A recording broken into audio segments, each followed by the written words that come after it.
Mesdames et messieurs, bonsoir et bienvenue à ce flash spécial face à l'état actuel de la nation. Le président de la République, Ibrahim Boubacar Keïta, poursuit ses consultations.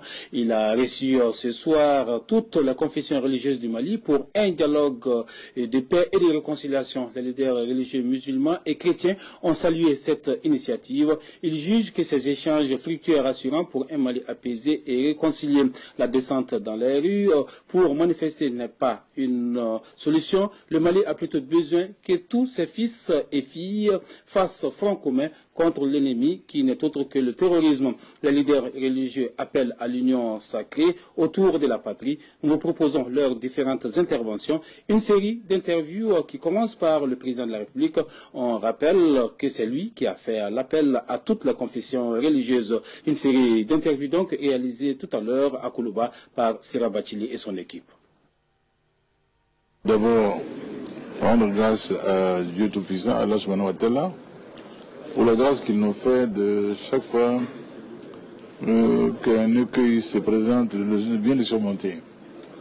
Rien ne sert de cacher que la semaine dernière a été une semaine d'angoisse pour les Maliens. Et surtout avec toutes les annonces qui avaient été faites. On avait craint un vendredi sombre, très très sombre. Il n'en fut pas grand-chose, heureusement. Ceux qui ont voulu marcher ont marché. Dans la règle de l'art, nous avons eu également là la démonstration que nos forces de l'ordre étaient des forces de l'ordre et de maintien de l'ordre, qui ont fait leur travail correctement, avec professionnalisme. Je voudrais ici, à votre micro, les féliciter. Et féliciter aussi les organisateurs et qui ont su encadrer leur marche. Sauf quelques dérapages, comme toujours, en fin de manifestation. Donc, rendre grâce à Allah pour cela. Également, demander leur soutien bienveillant et leur bénédiction pour les autres projets à venir, dont le plus important pour nous est le référendum constitutionnel, dont nous avons reçu l'avant-projet et que nous faisons fort durant toute cette semaine, de le faire tenir par les responsables politiques maliens, toutes annonces confondues, pour qu'ils en connaissent et nous fassent le retour de leurs suggestions diverses, et que ainsi nous puissions y aller de manière consensuelle avec un climat très apaisé. Voilà un peu ce dont nous avons parlé aujourd'hui. À l'issue de cette rencontre très symbolique, est-ce qu'on peut espérer un véritable apaisement dans notre pays? Nous le souhaitons, nous l'appelons de tous nos vœux, et nous y travaillons avec acharnement nuit et jour. Voilà. Ça voudrait dire que les religieux vous ont rassuré à travers tout ce qu'ils ont dit? Bon, les religieux rassurent toujours, c'est leur vocation. Et je ne doute pas non plus de la ferveur de leurs prières. Elles sont, que ce soit en l'église, que ce soit à la mosquée, que ce soit via les chandelles qu'on allume, ou les chants dans le temple, tout cela également concourt à l'apaisement dans le pays. Il est toujours bon qu'on se mette ensemble pour écouter ce message vraiment plein de sagesse. Et je crois que les Maliens, nous avons besoin de ça aujourd'hui, de nous remettre en cause, entre nous, de parler, de faire en sorte que nous puissions vraiment aller ensemble pour faire face aux défis. Nous avons un défi aujourd'hui qui nécessite vraiment l'union de cœur et des esprits pour qu'ensemble nous puissions faire face à ça. Nous avons parlé de ces drames qui ont existé, qui ont eu lieu dans notre pays, que plus jamais nous ne devrons pas vraiment connaître, et que tout le monde doit se mettre ensemble pour que des choses comme ça ne puissent pas vraiment arriver dans notre pays. Et cela ne peut pas être possible tant que les gens ne soient pas ensemble, parce que pour aller ensemble, il faut regarder vers la même direction. Aujourd'hui, nous avons besoin de nous écouter, tous ensemble, d'aller vers l'essentiel. L'essentiel, c'est la préservation de notre patrie. C'est le vivre ensemble que nous avons comme valeur cardinale. Il faut le préserver.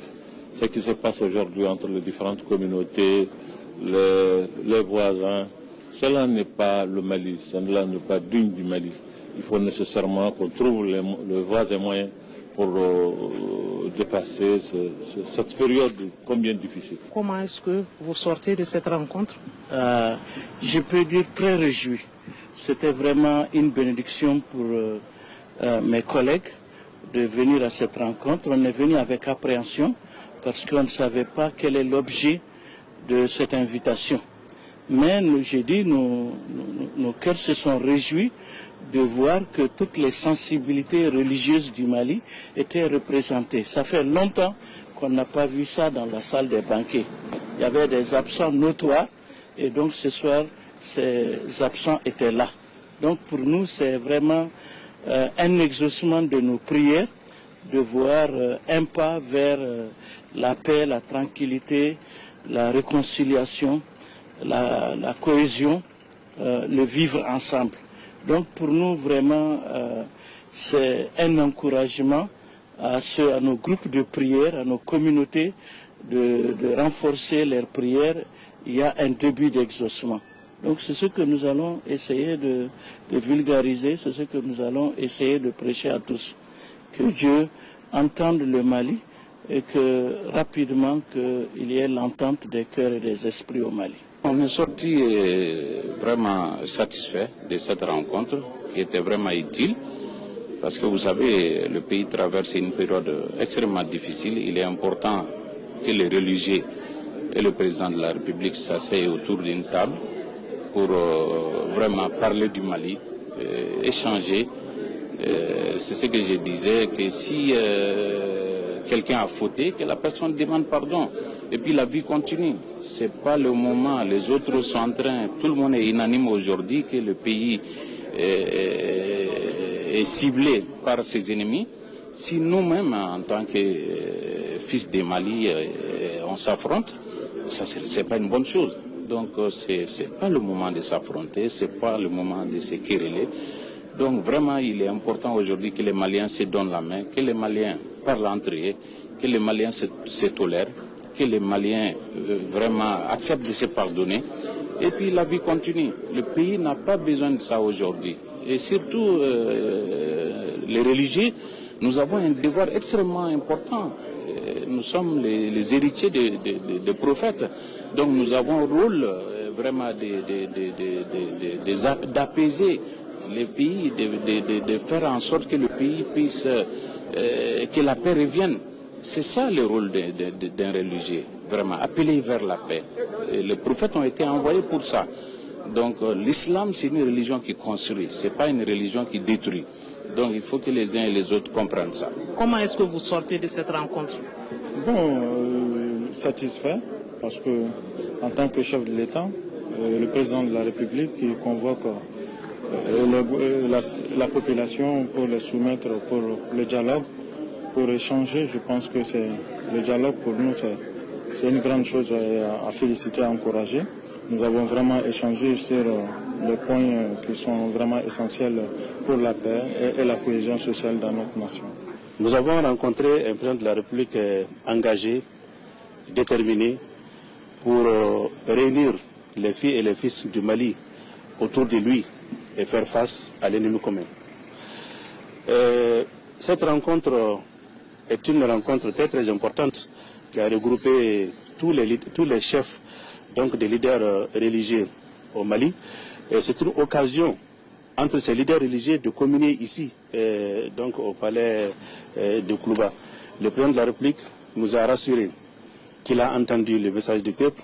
Il nous a rassuré que lui et son gouvernement, ils sont en train de mettre tout en œuvre donc pour sécuriser l'ensemble du territoire malien. Aujourd'hui, dans cette situation de crise, les Maliens doivent se donner la main. Les Maliens doivent se donner la main. Les filles et les fils du pays doivent se pardonner pour faire face à l'ennemi. La situation sécuritaire et insécuritaire qui se passe dans la région de Mopti. D'autres disent Dogon Peul. Nous, autochtones de la zone, nous sommes sûrs et certains. Nous savons qu'il n'y a jamais eu problème entre un problème intercommunautaire. Il n'y a jamais eu problème entre Dogon et Peul. Et donc, c'est un problème entre des milices qui sévissent dans cette zone.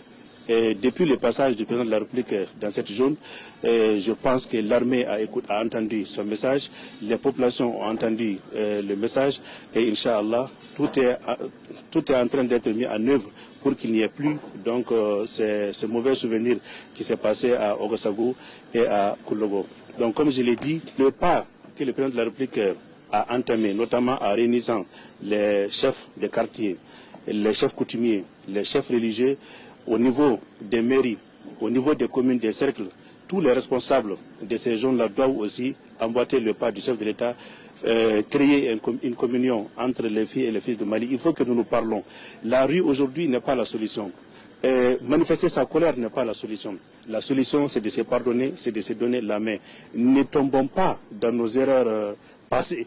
Nous avons vu, lorsque nous, en 2012, c'est à cause de notre désunion que nous avons connu les crises dans lesquelles nous sommes en train de vivre aujourd'hui. Nous n'avons nulle part où aller si ce n'est le Mali. Nous n'aurons aucun pays si ce n'est le Mali.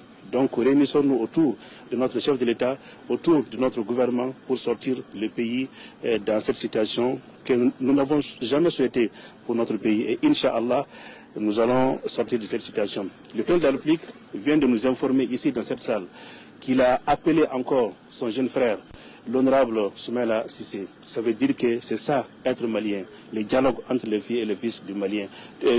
Nous saluons donc l'acte du président de la République. Nous saluons également l'acte du chef de file de l'opposition, Soumaïla Cissé, d'avoir accepté donc le coup de fil de son grand frère. Et Inch'Allah, nous avons espoir que notre pays sortira de cette crise, Inch'Allah.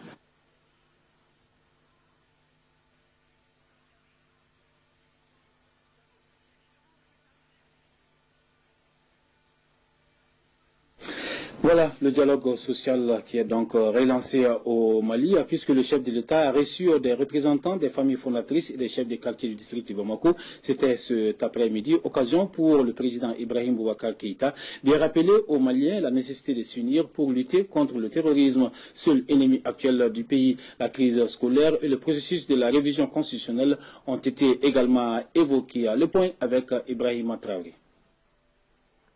Se parler pour mieux se comprendre sur l'essentiel, le Mali.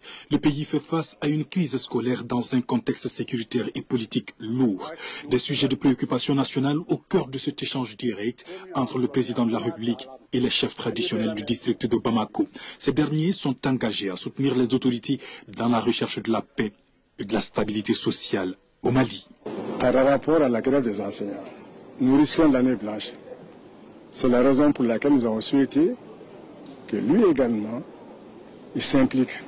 Par rapport au rassemblement du vendredi dernier, nos appels ont été entendus.